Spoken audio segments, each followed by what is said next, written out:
Bos, teh masih jadi minuman favorit warga plus 62. Kayak Kak Ria yang suka banget minum es teh.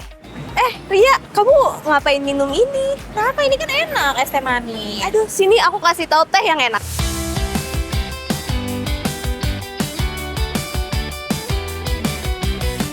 Dari es cekek sampai bisnis es teh kemasan, semua laris manis. Dan kini hadir bisnis yang bikin teh naik level dan cuannya naik kelas, bos.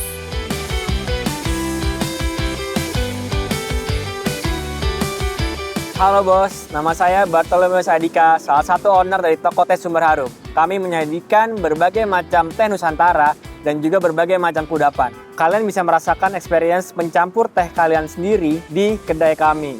Kalau penasaran, tetap tonton di Cuan Bos.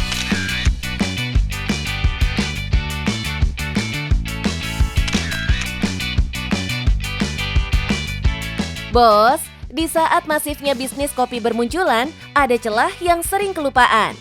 Teh yang justru lebih dekat dengan keseharian orang Indonesia. Bisnis teh yang hadir pun bisa dibilang konsepnya itu-itu lagi. Makanya Dika hadir menawarkan sesuatu yang baru. Awalnya aku dan partnerku bikin bisnis ini, itu karena melihat waktu itu di tahun 2023, melihat kayak banyak banget sih coffee shop yang bener-bener berjamur di Jakarta ini. Jadi kayaknya bisa deh teh itu menjadi sebuah tempat nongkrong yang baru untuk konsumen khususnya di Jakarta. Tempat nongkrong atau sekedar tempat kerja sebentar sambil menikmati teh pun jadi konsep bisnisnya, bos. Tahun 2025 kemarin memberanikan diri untuk buka cabang dan dapat tempatnya itu di sini, di Koordinasi Jakarta. Yang itu adalah tempat kayak compound space, communal space, yang dimana nggak cuma ada toko teh Sumber Harum juga, ada tenan-tenan lain yang ada di sini. Jadi itu sebagai opsi untuk customer untuk datang ke sini itu bisa milih tenan lain juga. Nah, bos, cabang kedua ini bukan sekedar pindah alamat. Kawasan Tendean Jakarta Selatan yang dikenal sebagai jalur ramai pun dipilih. Cocok sebagai tempat singgah untuk menikmati segelas teh. Yang membedakan kami itu kita ini menyediakan teh Nusantara yang dimana memang basic teh kami itu banyakkan dari Pulau Jawa, cuman untuk varian teh yang bisa kita custom itu ada dari Sumatera, waktu itu pernah ada dari Sulawesi. Jadi emang kita itu lebih khusus untuk teh yang Nusantara. Bos, Indonesia itu salah satu produsen teh terbesar di dunia. Tapi sayangnya, beberapa dari kita sering kenal teh dari merek luar negeri dulu. Di Sumber Harum, teh tidak diposisikan sebagai minuman asing. Justru sebaliknya, teh Jawa, Sumatera, sampai Sulawesi diperlakukan sebagai identitas. Pertama ini yang best seller orang racik itu adalah teh Cap Naga.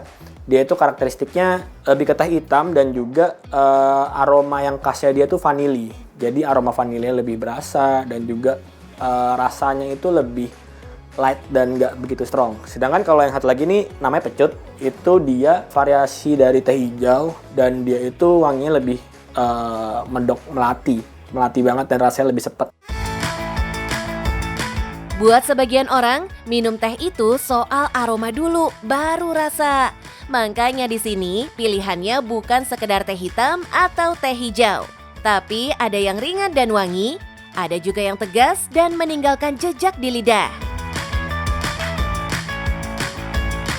Buat yang gak mau ribet, racikan spesial khas cafe ini jadi jalan tengah. Konsisten, seimbang, dan aman buat semua selera.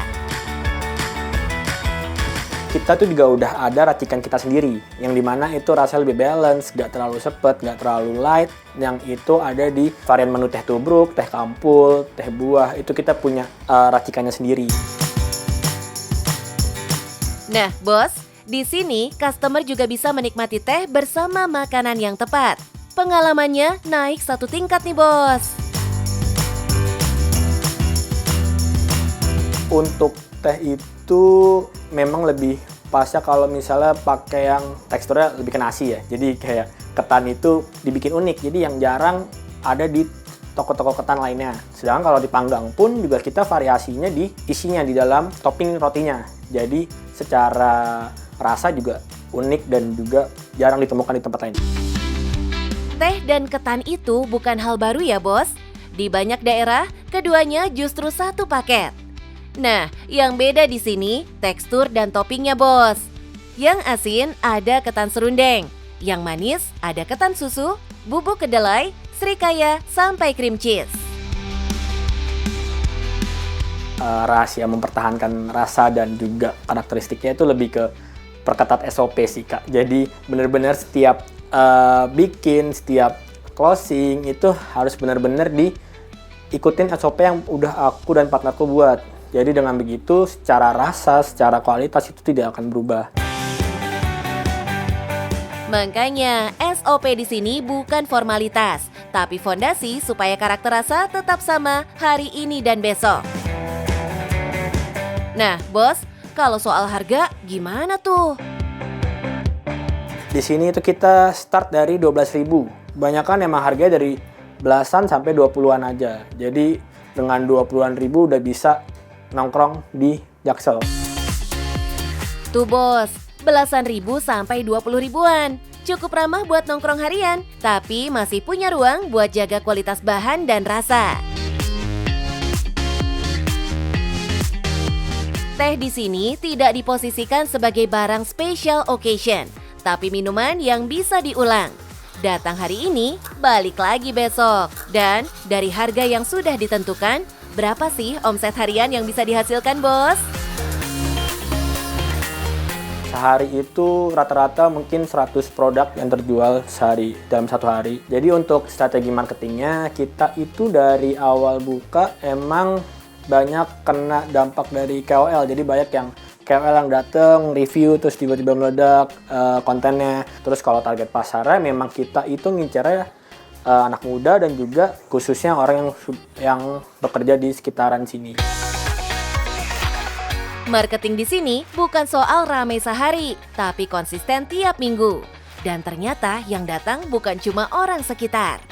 Banyak pelanggan datang tanpa rencana, lalu bertahan karena rasa. Tapi biasanya itu orang yang rantau malah. Misalnya orang yang rantau dari Jawa Tengah, Jawa Timur, itu biasanya yang kerja di Jakarta, terus dia ketemu ini, toko teh Sumber Harum, terus dia ngerasa kayak, Mas ini oke Mas, tehnya kayak teh yang di kampung saya. Jadi itu yang bikin saya ngerasa kayak, oh iya ini ya, rasanya maksudnya memberikan experience ke customer yang jauh dari rumah. Di titik ini, Sumber Harum bukan cuma menjual teh, tapi pengalaman emosional. Dan selama cerita itu masih relevan, bisnis ini bakal terus jalan.